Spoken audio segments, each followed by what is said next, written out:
बहुचर्चित भावी प्रत्याशी ठाकुरगंज विधानसभा सीट से हाजी महबूब आलम सत्ताधारी पार्टी जदयू के वर्तमान विधायक नौशाद आलम से चुनावी मुकाबला करने के लिए मैदान में बिल्कुल का एक महीने से डटे हुए हैं।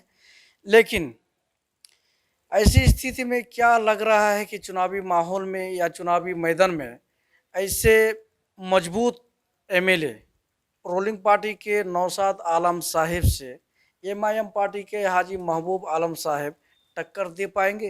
आइए इसी स्थिति में हम जानते हैं हाजी महबूब आलम से और उनसे हम कई सवालात भी करेंगे।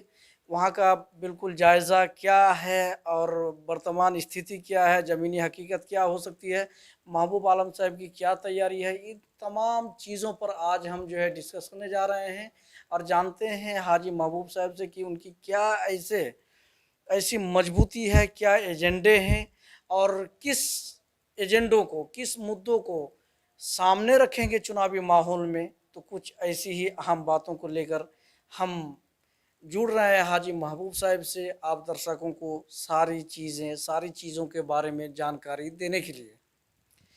जी, आपका स्वागत है हाजी महबूब साहब, आपका सीमांचल न्यूज़ स्टूडियो में आगमन को लेकर कि आपने बहुकीमती समय हम लोगों को प्रदान किया है।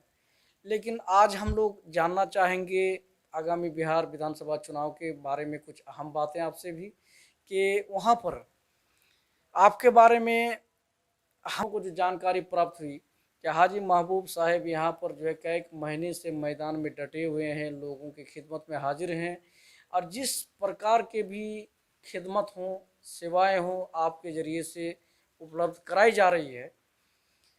तो ऐसी स्थिति में आपसे हम ये जानना चाहेंगे कि जदयू से वर्तमान में जो नौशाद साहब एमएलए हैं किशनगंज के ठाकुरगंज विधानसभा क्षेत्र से, इतने मजबूत आदमी को आप कैसे टक्कर देंगे, क्या आपके एजेंडे हो सकते हैं ऐसी स्थिति में? जी अस्सलाम वालेकुम रहमतुल्लाहि व बरकातहू। मैं सबसे पहले आपका सीमांचल न्यूज़ का शुक्रिया अदा करता हूं कि हमें बोलने का मौका दिया आप। और सबसे पहला बात यह है कि जेडीयू का जो एमएलए हैं अभी हमारे नौशाद साहब, तो इनके साथ में मेरा कोई टक्कर नहीं है और ना ही होगा। इसलिए नहीं होगा कि ये हमारे ठाकुरगंज और दिगल बैंक के अंदर उसने अवामों के साथ में सौतेलापन वाला जो व्यवहार वाला जो काम किया है, अवाम के साथ में खड़ा नहीं हो उतर पाए उसने। और विकास के नाम पर सिर्फ कागज़ और कलमों पर हैं, विकास कोई चीज़ का नाम नहीं है। आज वहाँ पर हम लोगों का हज़ारों हज़ार एकड़ ज़मीन नदी में कट के गिर रहे हैं, कश्ती से आदमी सवार होकर डूब के मर रहे हैं, पुल नहीं है, बंडाल नहीं है, स्कूल नहीं है, हॉस्पिटल नहीं है। ये सारे मुद्दे उनको जवाब देगा इस बार। ठाकुरगंज और दिगल बैंक का आवाम जो है इस बार ये साबित कर देगा कि जेडीयू जो जिस तरह से गठबंधन के नाम पर जो वोट लेकर के जो काम किया कि गठबंधन को वोट दे करके हम लोग जो है कामयाब करेंगे नौशाद साहब को, तो ये तो हम लोगों के साथ में बिल्कुल सौतेलापन वाला व्यवहार काम किया कि ये बीजेपी के गोद में जाकर बैठ गया। और ये हमारे नीतीश कुमार साहब ये बोल रहे थे कि हम मिट्टी में मिल जाएंगे और बीजेपी के गोद में नहीं जाएंगे। तो देख लीजिए कि आज हम लोग वोट देने के बावजूद भी आज एनआरसी, एमपीआर, सीएए या इस तरह का जो मामला अभी जो आया है और जो ये बिल पास करा रहे हैं, तो क्या नौशाद एमएलए साहब वोट नहीं किए हैं? वो भी तो वोट किए हैं। क्यों? एनआरसी, एमपीआर और सीएए के मुद्दे को देख लीजिए आप। जब जो है एनआरसी का मामला आया तो अपने एमएलए का वोट को हटा दिया और हटाने के बाद वो वैसे आम जनता की तरह से घूमना शुरू कर दिया। तो क्या आवाम उनको जवाब नहीं देगा? हर हाल में उनको जवाब देगा, क्योंकि आवाम के साथ में वो ऐसा व्यवहार किया है और आवाम के साथ में वो खड़े नजर नहीं आए हैं। क्षेत्र में जब जनता से हम लोग रूबरू होते हैं, हालात का जायज़ा ले रहे हैं, तो ऐसी स्थिति में जनता का कहना है कि देखिए नौशाद साहब एक ऐसे विधायक हैं या इनसे पहले का जो उनका रिकॉर्ड रहा है कि जैसे नॉमिनेशन का जो पर्चा होता है, वो नॉमिनेशन पर्चा दाखिल करने के बाद सीधे घर जाते हैं, गाहे बगाहे आदमी से मिलते हैं, मामूली वार्तालाप से जो है उनको जीत हासिल हो जाती है, उनका लोकप्रियता का आलम ये है। तो ऐसी स्थिति में आप क्या कहना चाहेंगे? जी, अब वो दिन और वो दौर ख़त्म हो चुका, क्योंकि अवामों को 10 साल उसने बेवकूफ़ बनाया। लेकिन अवाम सारा चीज़ समझ रहे हैं इस चीज़ को। पहले उसको जो वोट किया था तो ठाकुरगंज के बेटा समझ के उनको वोट दिया था। और दूसरी बार जो उनको वोट किया तो गठबंधन के नाम पर वोट किया। अब जो है कुल हिंद मजलिस इत्तेहादुल मुस्लिमीन का जो सिपाही हम लोग हैं, या हमारे जितने भी हमारे भाई हैं, सब ज़मीनी स्तर से हम लोग मजबूती से के साथ मेहनत कर रहे हैं। चाहे वो एनआरसी का मामला हो जाए, प्रवासी जो है मजदूर आए उनका मामला हो जाए, किसानों का मुद्दा हो जाए, हर मुद्दे में हम लोग खड़े हैं। चाहे लॉकडाउन के अंदर मामला देख लीजिए, लॉकडाउन में इतना परेशान हाल रहा, आज तक तो हम उसको देखे भी नहीं कि जो पैसा उनको सरकार के तरफ मिला, जो मास्क और ये सब सैनिटाइजर के लिए, वो भी काम नहीं कर पाए, एक साबुन दे के निकल गए। वो क्यों? वो तो सरकार का पैसा था ना। लेकिन हम लोग अपने जेब से दे करके अवामों के बीच में जाकर के लोगों के दुख और दर्द में जाके हम लोग काम किए हैं। तो अवाम हम लोगों को नहीं खोजेगा तो ऐसे एमएलए को खोजेंगे?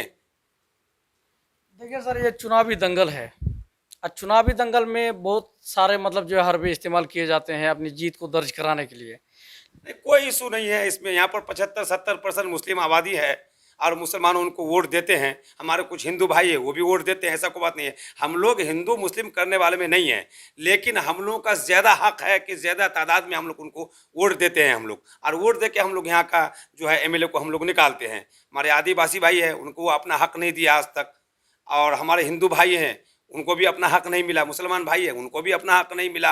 हक तो यहाँ किसी को ही नहीं मिला ना। यहाँ पर सिर्फ एमएलए बनकर रह जाने से नहीं होगा। एक एमएलए को जब आवाम चुन करके वोट डाल करके उनको एमएलए के कुर्सी में लेके छोड़ देता है तो विकास करने के लिए छोड़ा है उनको, ऐसा नहीं है। आज हमारा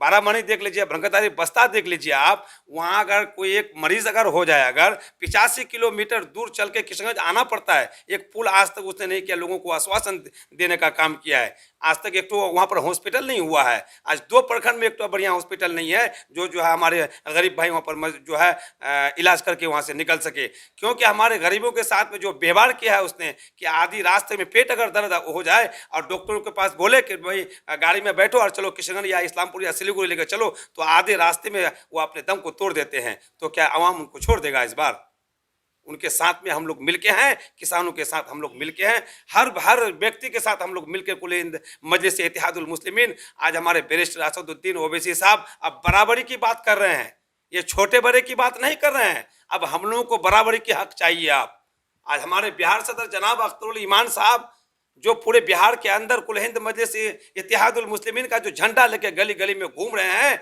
और इलाका पंचायत वार्ड जो घूम रहे हैं उनका वर्कर, तो ये क्या समझ रहे हैं कि यहाँ के अवामों के हक के लिए, हम लोग अब मजलूमों के हक के लिए आवाज़ उठाने के लिए हम लोग कुल हिंद मजलिस इत्तेहादुल मुस्लिमीन का एक सिपाही हम लोग यहाँ खड़े हैं। बिहार हुकूमत का सर मजबूत दावा है कि रोड, सड़क, पुल पुलिया से लेकर के नली गली बाहर में शौच मुक्त अभियान, नशा मुक्त बिहार, इस तरह से अपराध मुक्त बिहार, इतना जो उन्होंने मतलब बिहार सरकार ने पूरे बिहार में जो मतलब विकास कार्यों को अंजाम दिया, मैंने वो तुम अपने मुद्दे पर वोट मांगेंगे ना, आपके क्या मुद्दे बन सकते हैं? आपके चैनल के माध्यम से मैं एक बात साफ कर देना चाहता हूं और बोल देना चाहता हूं कि 74 साल के बाद ठाकुरगंज में आप अपने चैनल को लेकर जाते हैं, वहां पर ऐसे है 15-15, 20-20 किलोमीटर तक आज चलना पड़ता है हम लोग को पैदल, जहां से मोटरसाइकिल नहीं चलता है। आप जैसा कि हमारा भ्रगतदारी चले जाइए, बस्ता चले जाइए, आज भी वहाँ पर लड़का दूल्हा जो शादी करता है साइकिलों पर चढ़ा करके पिंडाल तक लेकर पहुँचाया जाता है। ये विकास है। आज नशा मुक्त की बात कर रहे हैं तो ट्रक का ट्रक बिकता है यहाँ पर, चलता है यहाँ पर। कौन बोलता है नशा मुक्त है? कोई नशा मुक्त नहीं है। आज बिजली का बात मुद्दा खड़ा कर रहे हैं, गाँव देहात इलाका में जाकर खबर लीजिए आप जो आपके चैनल के माध्यम से मैं बोलना चाहता हूँ, आप वहाँ के जो है खबर लिए, ठाकुरगंज का खबर लिए आप कि 24 घंटे के अंदर 2 घंटा लाइट रहता है, इससे ज़्यादा लाइट तो रहता नहीं है। ये कोई मुद्दा थोड़ी है।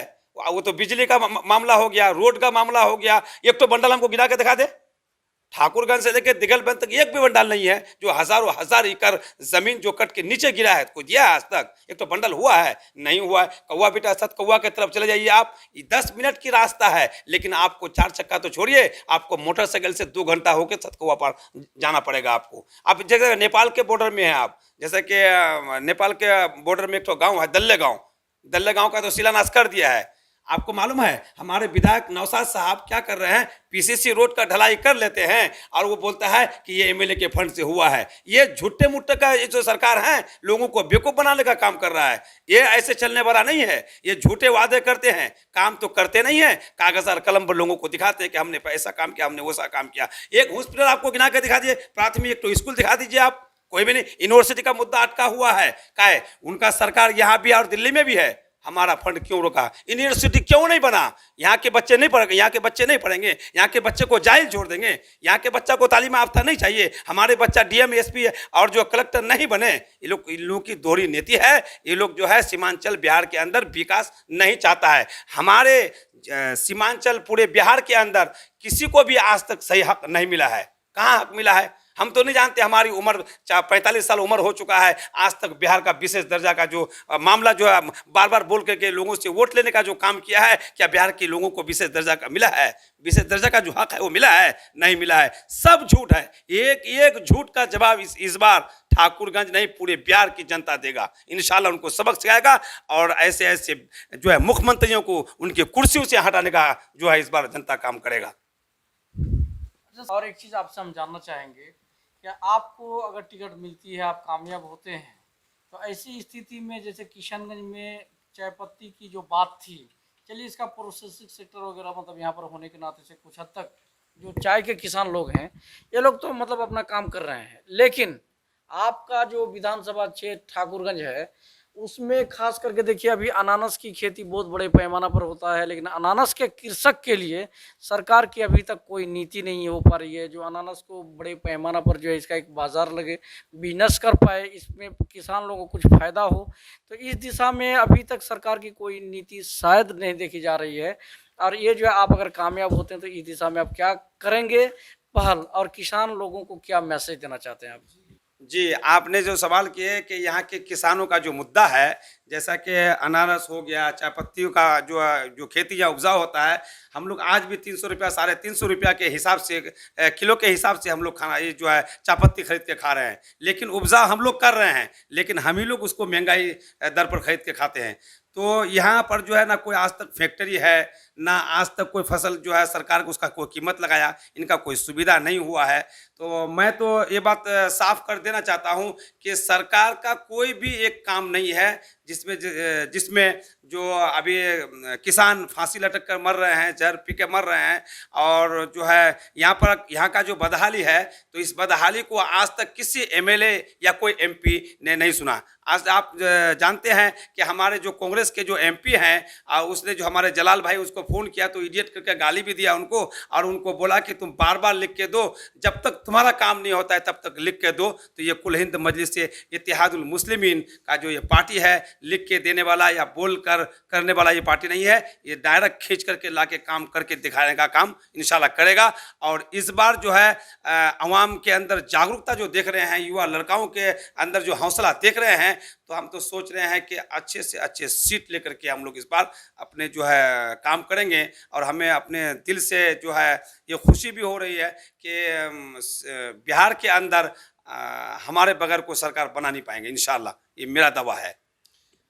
आज जो है सीमांचल टीम खास करके ठाकुरगंज विधानसभा क्षेत्र में जब दौरा किया तो ऐसी स्थिति में मतलब कुछ जगहों पर हमने जो मुआयना किया, सीमांचल न्यूज़ टीम ने जो मतलब जनता के बीच पहुंचकर जानकारी लेने की कोशिश की। ऐसी स्थिति में बहुत सारी जानकारियां मिली जिनको प्रमुखता से सीमांचल न्यूज़ पब्लिश करेगी, लेकिन वहाँ की जो हमें जानकारी प्राप्त हुई, वहाँ के स्थानीय लोगों ने जो कुछ कहा, तो इस संदर्भ में हम आप जनता को ये बताना चाहते हैं कि हाजी महबूब अली के आलम के बारे में वहाँ के स्थानीय लोगों ने कुछ पंचायतों में, गांव मोहल्लों में अभी हमने पहुँचने की कोशिश की।